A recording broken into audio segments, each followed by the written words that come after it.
In this lesson, I can find solutions of polynomial equations and zeros of polynomial functions. I can use the rational root theorem. For the warm-up, we're just doing some practice solving by factoring. So I'm going to start by setting this equation equal to 0. I'm going to subtract 14p squared on both sides to make that happen. Okay, there is no GCF, so I'll set up my parentheses and use guess and check factoring. First times first is p to the fourth, so I'm going to do p squared times p squared. Last times last is supposed to give me 40. So what are some factors of 40? 1 and 40. That's not going to get me to 14. How about 2 and 20? It's not going to get me to 14. What about 3? Is 40 divisible by 3? No, it's not. So let's try 4. We would have 4 and 10. That could get me to 14, right? I could use -4 and -10. All right. Can I factor that any further? Well, p squared minus 4, that's a difference of 2 squares. So I could do p plus 2, p minus 2. P squared minus 10 is not a difference of 2 squares, so I'll leave it as p squared minus 10. We'll set each factor equal to 0 and solve.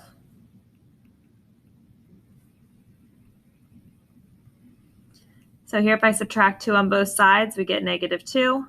Here if I add 2 on both sides, we get +2. And here we would get p squared equals 10. So I still have to square root both sides. So I get that p is plus or minus the square root of 10. So really, how many solutions do I have here? I have, let's see, let's count them. 1, 2, and then this really counts as double, 3, 4, because we have the plus or minus. Okay, and it makes sense we have 4 solutions because look up here. Do you see how this was to the 4th power? For enrichment, we're solving by factoring again. So I'm going to start this problem by setting it equal to 0. I'll make this y cubed. Let's see. We'll put the minus 9y squared. Then we have plus 27y if we add that to both sides, and then minus 27 equals 0. All right. In my first group, they're both divisible by y squared. If I divide out a y squared, I'd have y minus 9 left. In my second group, they're both divisible by 27. If I factor out 27, I have y minus 1. Yikes, do you see how my parentheses aren't matching? Okay, so factoring by grouping is not working right now. That's why this says see the Unit 4, Section 4, Lesson 7 enrichment video.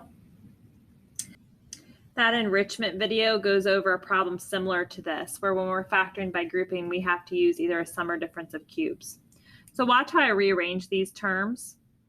Rather than having it descend from left to right by power, going y cubed, y squared, y, and then the constant, I'm going to keep the y cubed together with the 27, and I'm going to put the -9y squared right next to the plus 27y.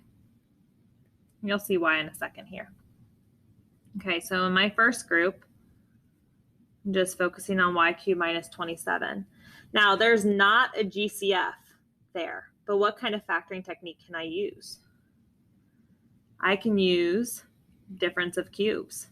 Remember, my difference of cubes formula was a minus b times a squared plus ab plus b squared. I just have to figure out what I'm going to use for a in this example and what I'm going to use for b. Well, if y cubed is a perfect cube, if I were to simplify the cube root of y cubed, what would I get? I would get an a value of y. And if I were to find the cube root of 27, what would that be? What cubed is 27?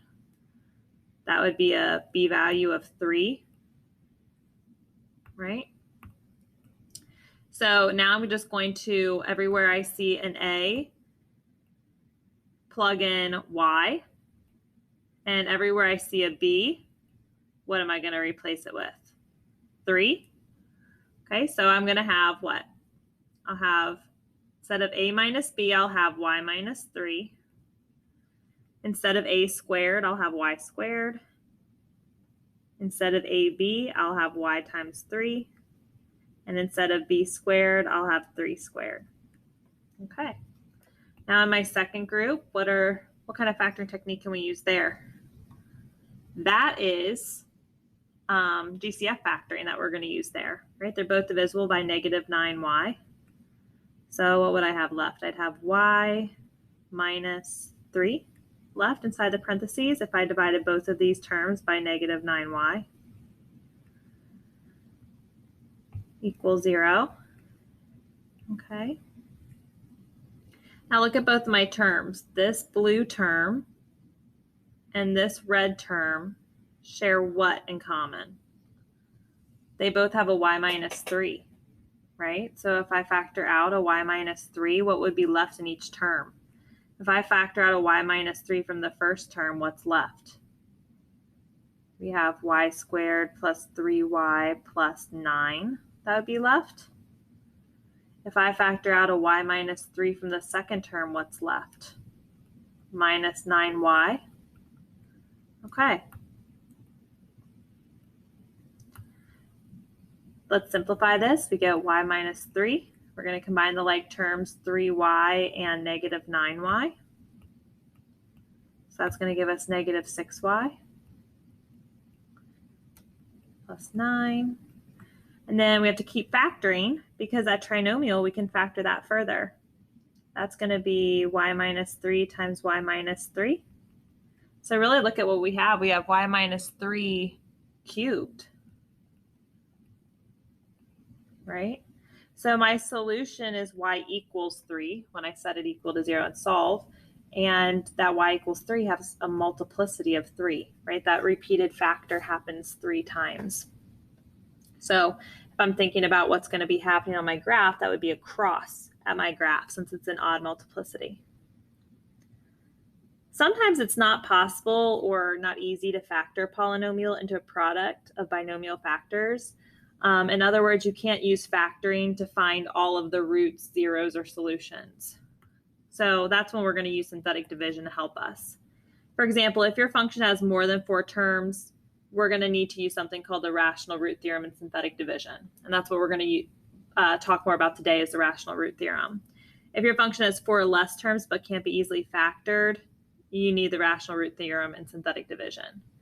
Or if your function has irrational solutions or imaginary solutions, that would be another instance where it would be good to have the rational root theorem in synthetic division. Okay, irrational numbers and imaginary numbers, let's just talk a little bit about what that means. So like our broad heading is complex numbers, and then that splits into the real and imaginary numbers. Imaginary is just expressions that have I in them, right? Like 3 plus I, anything that has an I in it, it's imaginary. If it doesn't have an I in it, then we say that it's real. And there's different kinds of real numbers we can have. We can have rational numbers, which are numbers that can be expressed as fractions. So like you could say 4 is a rational number, or 2/3 is a rational number, or anything that can be expressed as a fraction. We'll say 8 is a rational number. Okay, and even more specific with rational numbers, like I said, you can get into fractions like 1/2, 3/2, etc. Now, irrational numbers are numbers that can't be expressed as a fraction. So like pi is irrational. Something else might be like square root 3. That's irrational. Okay, anything where you see a root in it, that's going to be irrational because the decimal is non-repeating and it never ends. It just goes on forever. Okay, we also have something called integers, which integers are going to be your whole numbers, 0, and then the negative versions. Okay, and that goes on infinitely in both directions. Whole numbers are just your counting numbers, 1, 2, 3, 4, etc., and 0. And then natural numbers are just your counting numbers, 1, 2, 3, 4, etc. Okay, so when I say up here that your function could have irrational or imaginary solutions, we could have some not so nice numbers. Remember, imaginary solutions aren't going to show up on our graph, and irrational solutions are going to be those roots where it might not be so easy to graph them. Okay, so like if I look at this graph, okay, it is a quadratic function. It's possible that it's got imaginary solutions since I don't see any intercepts. You see how there's no intercepts? x-intercepts. So I'm expecting maybe some imaginary solutions. Then I have this example over here where it gives us actually 4 solutions, right? We have -3, 1, and then this can be split into 2 different solutions. You could either write it as 1 plus radical 7i over 2, or you could write it as 1 minus radical 7i over 2. So really there's 4 solutions total, but 2 of them we're not going to see because they're imaginary. Right? I see the real ones show up on my graph, the -3 and 1. Those integer solutions show up, but the imaginary ones do not. Okay, and it's actually interesting just to note that this graph had 4 solutions because we saw the x to the 4th power. Okay, looking down here, this is another example of a graph where if I type my function into my calculator and I got something that looks like this, my integer solution is going to be really easy to identify because it crosses the graph at a nice, neat location. But these are kind of in between our intervals, so those aren't going to be as easy to identify. Okay, these are called our irrational solutions, right? They're not imaginary because they don't have I in them, okay, but they would be some kind of irrational solution. So what does the rational root theorem do? It says the rational root theorem only lists possible rational solutions. Again, rational solutions are numbers that can be expressed as a fraction. That's what it means to be rational. It says to find the actual solutions, you actually have to test the values from the list of possible rational roots. So here's the process we're going to go through, and I want you to put a big star by this. First, we're going to put the function in our graphing calculator and look at the x-intercepts to determine which possible root to test first. Again, if I were to put something like this in my graphing calculator and I were to pick one of those roots to test, I would pick -1 because it crosses at a nice, clear location, right? It goes through that interval nicely. Okay, so we like to test those first. Then what do? It says you can test the possible solution using synthetic division or direct substitution. Remember, you've got a solution if that remainder equals what? If that remainder equals 0. Yeah. Okay, synthetic division is going to be a better option just because it'll help you find other factors. All right, so what do I do for the rational root theorem? Rational root theorem says to put the factors of the constant term over the factors of the leading coefficient. Okay, so you always put the factors of the constant over the factors of the leading coefficient, and that's going to give you some options. Okay, so in example 1, it says find all the real solutions. So we start off with list the possible rational solutions. How do I get the list of possible solutions? Right here. I look at the factors of the constant over the factors of the leading coefficient. So in this case, my constant was 20 and my leading coefficient, well, if there's nothing there, we're assuming that that leading coefficient is 1. Okay, so I'm going to look at the factors of 20 over the factors of 1. Okay, so I'll write that down. Factors of the constant over factors of the leading coefficient. So I'm going to have factors of 20, which would be what? 1 and 20, 2 times 10. We could do 4 times 5. Is there anything else? I think that's it. Not only are the positive versions factors, but like -5 would be a factor of 20.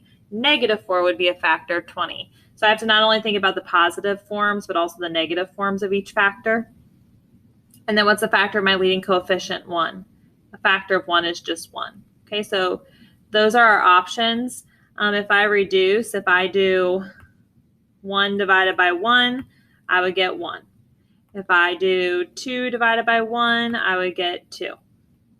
If I do 4 divided by 1, I would get 4. If I do 5 divided by 1, I would get 5.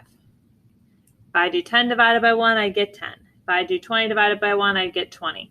Okay, and remember, we're not only going to look at the positive form of those factors, but also the negative form of all of those factors. Okay, so now when I graph my function in my graphing calculator, I should hopefully see one of these rational solutions show up as an x-intercept, and that's how I'm going to know what to test first. So let's take a look at our graphing calculator. Okay, got my graphing calculator right here. I'm going to go into y equals, clear out what I have before, and I'm going to type in that function. So I have x cubed minus 8x squared plus 11x plus 20. Okay, so I'm going to press graph. Now, if your screen has a crazy window, you might want to do zoom standard just so that you can see your x-intercept a little bit more closely. So zoom standard is something that you could use to kind of reset your window. It's going to get it to a -10, -10 to 10, and -10 to 10 screen. Now look at where it crosses the x-axis. It looks to me like it crosses the x-axis at -1, at 4, and at 5. So I'm just going to make a note of that. It looks to me like it crosses at -1, 4, and 5. So I'm out of these, did I have -1? Yeah, -1 was a possible rational root. Was 4 a possible rational root? Yep. And was 5 a possible rational root? Sure was. Okay, so I'm just going to pick one of those to test. Notice it says, using your graphing calculator, select one of the possible roots that we listed to test. So which one do you want to do? Let's go ahead and do -1. Okay, it says, test the roots using synthetic division until a solution is found. You have found a solution when the remainder equals 0. All right, so I'm going to use -1. I'm going to put -1 outside here.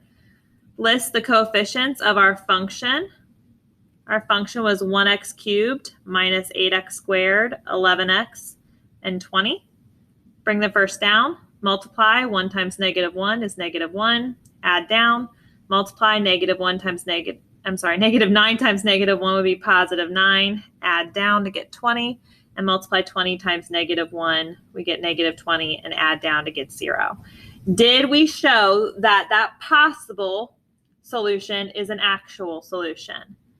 Yes, we showed that x equals -1 is an actual solution because the remainder that we got was equal to 0. Okay, now remember, I'm going to write this function in terms of divisor times quotient. That's my next step. Do you see how it says write your, oops, let me highlight that. Do you see how it says write your answer as divisor times quotient? And we're going to factor completely. So let's do that. What was my divisor? In this case, I was dividing by the factor x plus 1, right? If my solution is -1, then my factor is x plus 1. And the quotient was what? This is remainder, constant, x squared. So this would be x squared minus 9x plus 20. Okay, have to factor completely.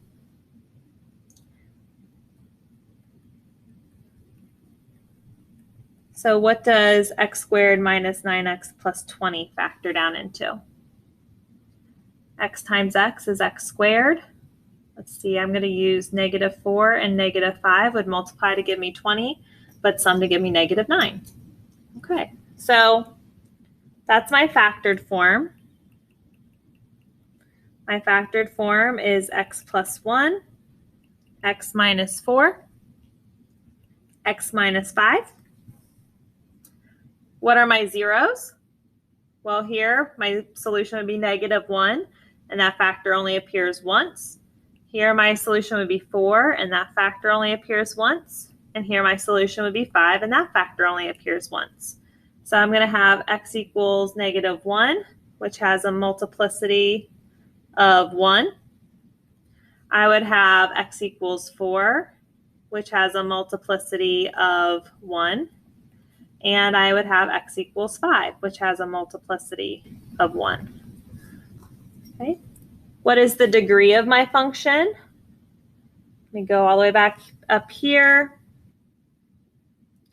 This was a degree 3 polynomial, right? That was the highest exponent, was 3. So if the degree is 3, how many solutions should I have had? 3, right? And didn't I get 3 solutions? Okay, the leading coefficient here was 1.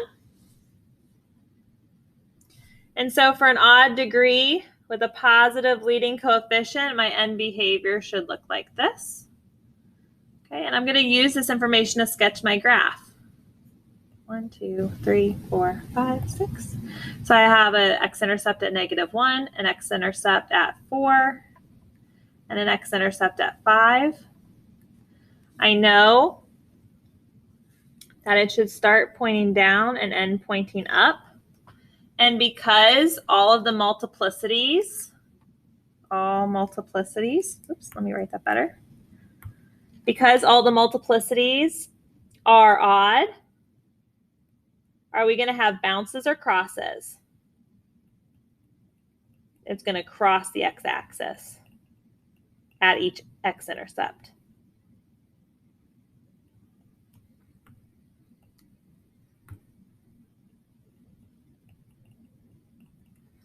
Okay, I'm going to highlight that. All multiplicities are odd, so the graph's going to cross the x-axis at each x-intercept. So I'm going to come up to the first x-intercept, and I'm going to cross or bounce. I'm going to cross, and then I have to kind of come back to the next x-intercept, and what's going to happen? Cross or bounce? It's going to cross, and then I kind of come up to the next x-intercept, and it's going to cross again. And it's going to meet up with that end behavior. So we want that to be nice and smooth. So we're going to have cross, cross, cross, and there we go. Okay, and let's take a look at our graphing calculator again just to see if that kind of matches or resembles the graph that we had put. Okay, we're looking at the graph. There it is. We can see the x-intercepts at -1, 4, and 5, and it's cross, cross, cross. And it looks like it crosses really high up here and has a really little divot there. So if I wanted to make it resemble it just a little bit more, I can make this a little bit more dramatic, and then this would have to be just really tiny, right? So there we go. And you know what, guys? Remember all the way back up here where we had listed -1, 4, and 5? Look at what we ended up getting, -1, 4, and 5, right? I could see that on my graph, what all my real solutions were going to be there pretty easily. Okay, do the same thing. List the possible rational solutions. Remember, we always look at the factors of the constant over the factors of the leading coefficient. So in this case, my constant's -9, and my leading coefficient is 2. So what are the factors of -9? We would have 1 and 9, 3 and 3, and that's really it, right? The positive and negative forms of all those numbers. And my factors of 2 are just 1 and 2. All right, so now I'm going to simplify this. 1 divided by 1 is going to be equal to 1. 3 divided by 1 is going to be equal to 3. 9 divided by 1 is going to be equal to 9. Next, 1 divided by 2. Oops, let me go ahead and highlight that instead. 1 divided by 2 is going to give me 1/2. Then I have 3 divided by 2. 3 divided by 2 is going to be 3/2. And then I have 9 divided by 2, which 9 divided by 2 is going to be 9/2. Okay, so those are all of my possible rational or fractional solutions. So what I'm going to do is I'm going to be using my graphing calculator to select one of those possible rational roots we just listed to test with synthetic division. So let's go back over to our graphing calculator to figure out which of those possible rational roots we want to test. Okay, so I'm going to go back to y equals. I'm going to type in 2x to the 4th. Let's see, 2x to the 4th plus 3x cubed minus 17x squared minus 27x, and then minus 9. Okay, and I'm going to press graph. Okay, and where does it look like we have solutions or x-intercepts? We have solutions here right? I can press the arrow if I want to use that little bar to estimate it. It looks like at about -3 we have a solution. It looks like we kind of have one somewhere in between 0 and -1, but it also looks like we have a solution at -1. And over here it looks like we have a solution at 3. Right? If you want those exact numbers, remember you can do second calculate your 0, and you can go a little bit to the left of a 0, a little bit to the right of a 0, and press enter. So like if I'm on this 0, I could go a little bit to the left of it, press enter, a little bit to the right of it, press enter, and enter again. And you can see we have a 0 at -1. Okay, so I'm going to say it looks like we have zeros at -3, -1, maybe -0.5, and +3. Okay, so I'm going to say that again. It looks like I have zeros at -3, -1, maybe -1/2. I don't know. That was kind of in between, and +3. That's my guesses. Was -3 a factor? Yes. What about -1? Yes, that was a possible solution. What about -1/2? Yep, I had 1/2 as part of my list, so -1/2 might work. And 3? Yeah, 3 was a possible rational root. So I just have to pick one of those to test. Let's go ahead and let's use -1. I'm going to put the -1 as the solution out here. We'll list the coefficients of our function across the top. So we have 2x to the 4th, 3x cubed, -17x squared, -27x, and -9. Bring the first down. Multiply 2 times -1, add down. Multiply 1 times -1, add down. Multiply -18 times -1, add down. That's going to be, let's see, that's going to be -9. Multiply -9 times -1 and add down. And look at what I got here. Woohoo! I got a remainder equal to 0. So what that means is that -1 is a solution, or is an x-intercept that we're going to see on our graph. Okay, and I'm going to use my function equals divisor times quotient to help us get a complete factorization so that we can find our other solutions as well. So my divisor, if my solution was -1, that means my divisor was x plus 1. What's my quotient? This would be the constant x squared, x cubed. So we'd have 2x cubed plus x squared minus 18x minus 9. Okay, and that, my friends, is going to be a factoring by grouping question. Right? We've got 4 terms. So what do both of these terms have in common? X squared. So I would have what? 2x plus 1 left. And what do these two terms have in common? I'm going to factor out a -9. And that would also be 2x plus 1 left inside the parentheses. All right. So that's going to give us x plus 1 times. Both terms share 2x plus 1 in common. So if I factor that out of the first term, I'm left with x squared. And if I factor it out of the second term, I'm left with -9, which we're still not done because I can factor x squared minus 9, right? That's a difference of 2 squares. So I'm going to keep going. I have that my function is equal to x plus 1 times 2x plus 1 times, let's see, x squared minus 9 would factor into x plus 3, x minus 3. Whew, and I think that is the complete factorization that we're looking for. So my factored form was this function called f of x? Yes. Okay, I just want to make sure I'm naming it correctly. Was x plus 1 times 2x plus 1 times x plus 3 times x minus 3. Sounds good. So if I set each one of these equal to 0 and solve, we'd end up with x equals -1. This, if we set this equal to 0 and solve, we'll get x equals -1/2. Here, if we set x plus 3 equal to 0 and solve, we get -3. And here, if we set x minus 3 equal to 0 and solve, we get x equals positive 3. So I've got, and each one of those factors only appeared once. So we have x equals negative 1 with a multiplicity of 1. We have x equals negative 1/2 with a multiplicity of 1.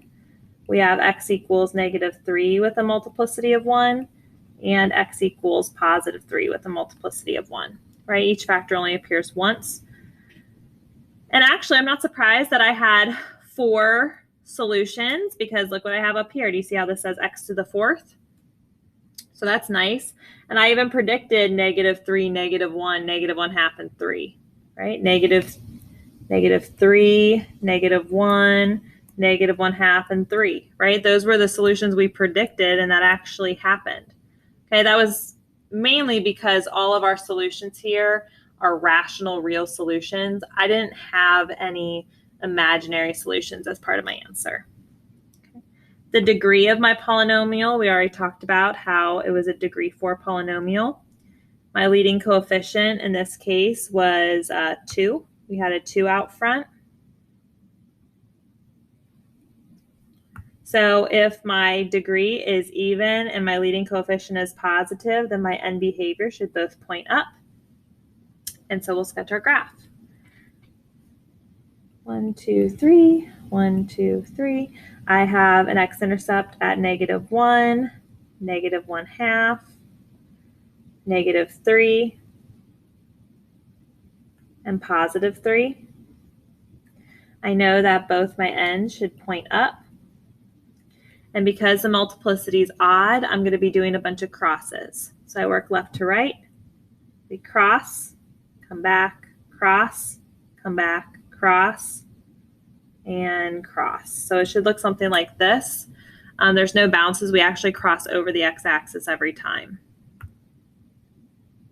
Cross, cross, cross, and then cross. Okay, you can look in your graphing calculator just to see how far those hills and valleys should go. All right, let's take a look at this one. List the possible rational solutions.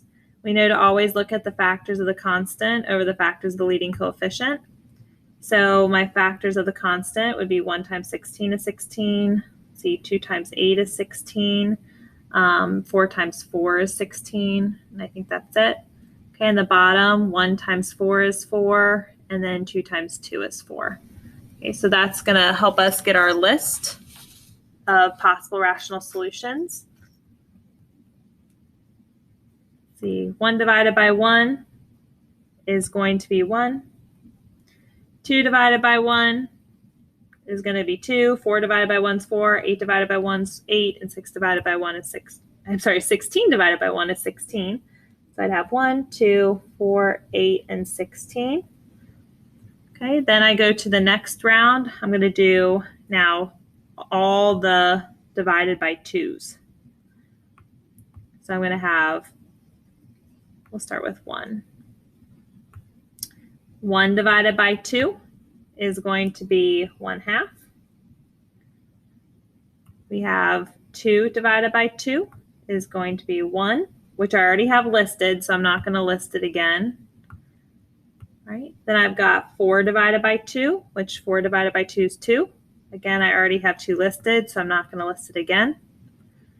Then I have 8 divided by 2, which is 4. I already have 4 listed, so I'm not going to list it again. Then I have 16 divided by 2, which is 8, which again, I already have listed, so I'm not going to list it again. Okay, then I do all my divisions by 4. Okay, so I'm going to do 1 divided by 4. And what color do I want to use? Let's use pink. 1 divided by 4 would be 1/4. Then I have 2 divided by 4, which is 1/2, which I already have listed, so I'm not going to put it again. 4 divided by 4 is 1. I already have that listed. 8 divided by 4 is 2, already listed. 16 divided by 4 would be 4, and it's already listed. Okay. So that gives me my list of possible rational roots. And I'm going to use my graphing calculator to select which one of those I should test first. Okay, so I'm just taking a look at my graphing calculator again. I'm going back to y equals and clearing that out. And let's put in our function. We have 4x cubed minus 20x plus 16. Okay, I'm going to hit graph. Where does it look like it crosses the x-axis? Well, it looks like it crosses the x-axis here. This is at about negative 2.5. It looks like it crosses the axis over here, which that might be irrational. I don't know. And maybe here. So you can see that they're not dead on. It kind of looks like we've got intercept at 1, negative 2.5, and then something just like a little bit bigger than 1, maybe like 1.5. Okay, if you're not sure, another thing you could do is look at the table. So I definitely see an x-intercept at 1, 0, right? I know it's an x-intercept because the y value is 0 there. Okay, another way you can look is do second calculate a 0 and actually calculate what those exact x-intercepts are. So like left bound, I can press enter, right bound, I can press enter, and then guess enter, and see how that gives me negative 2.56. It's probably not going to be a good one to test with synthetic division. Okay, let's go ahead and trace the other one, make sure it's actually at positive 1. Let's see. Okay, so I go a little bit to the left of it, press enter, a little bit to the right of it, press enter again, and it does look like I have a 0 at 1, 0. Okay, so I'm going to just put about negative 2.5, about 1, and maybe about 1.5. Let's see, negative 2.5, I don't know. 1, definitely. 1.5, I don't know. Okay, and I'm just looking at my list of possibilities. Negative 2.5 was not in the list of possible rational roots. Okay, so I'm not going to test that one.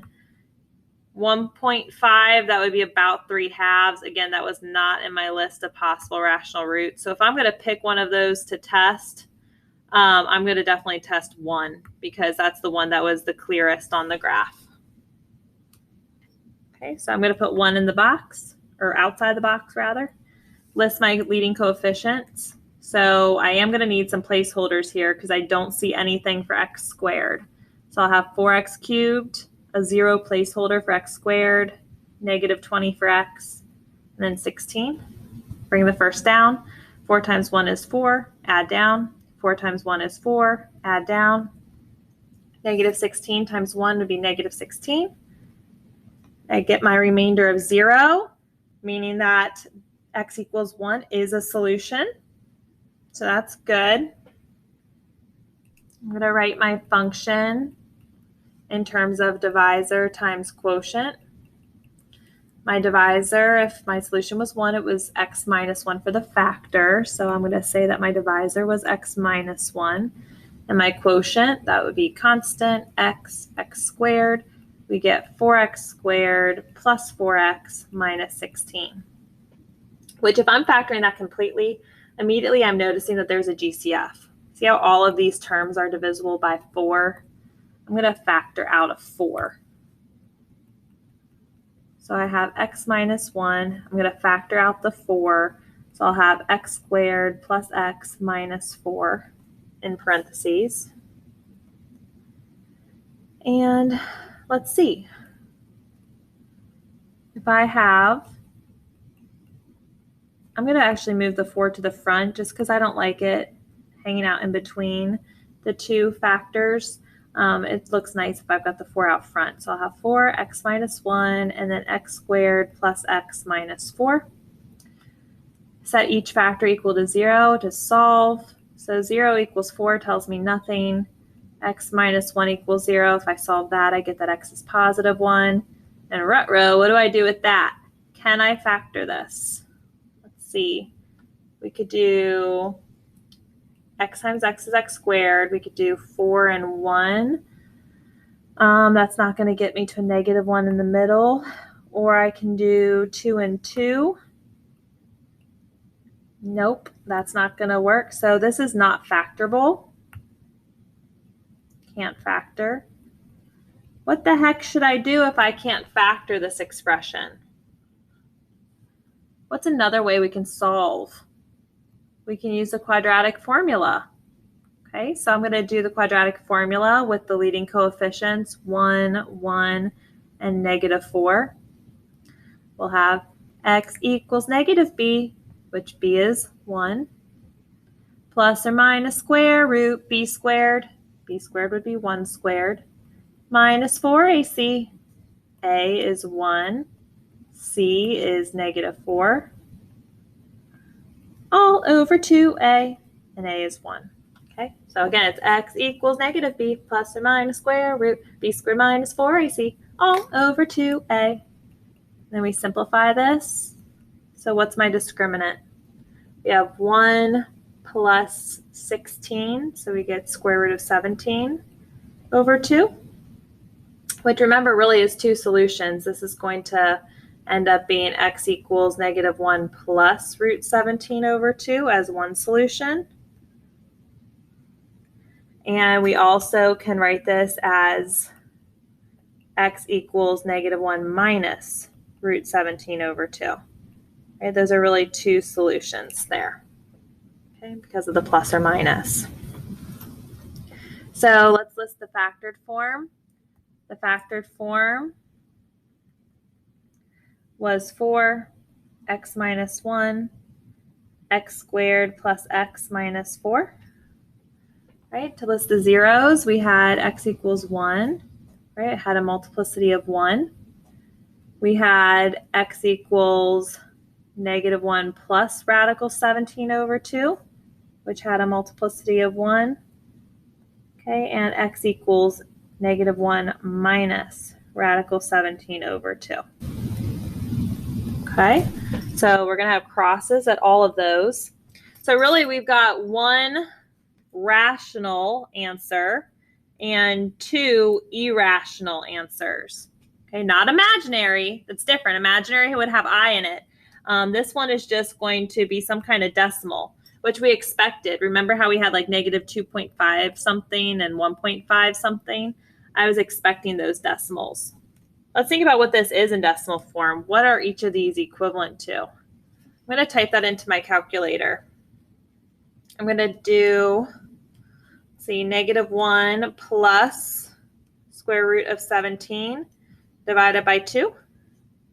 And I'm also going to put into my calculator -1 minus radical 17 over 2. So look at what I just got in my calculator.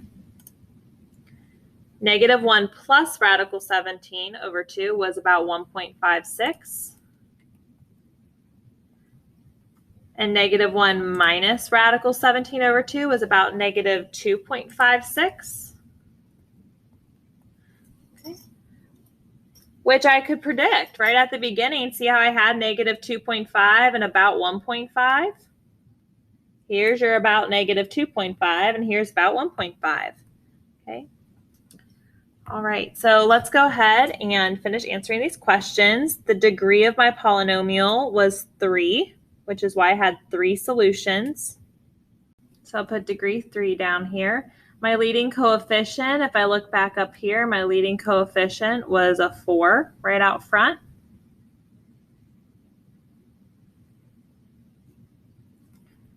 And so if we have an odd degree with a positive leading coefficient, my end behavior should look something like this. Okay, so that's going to help me sketch my graph.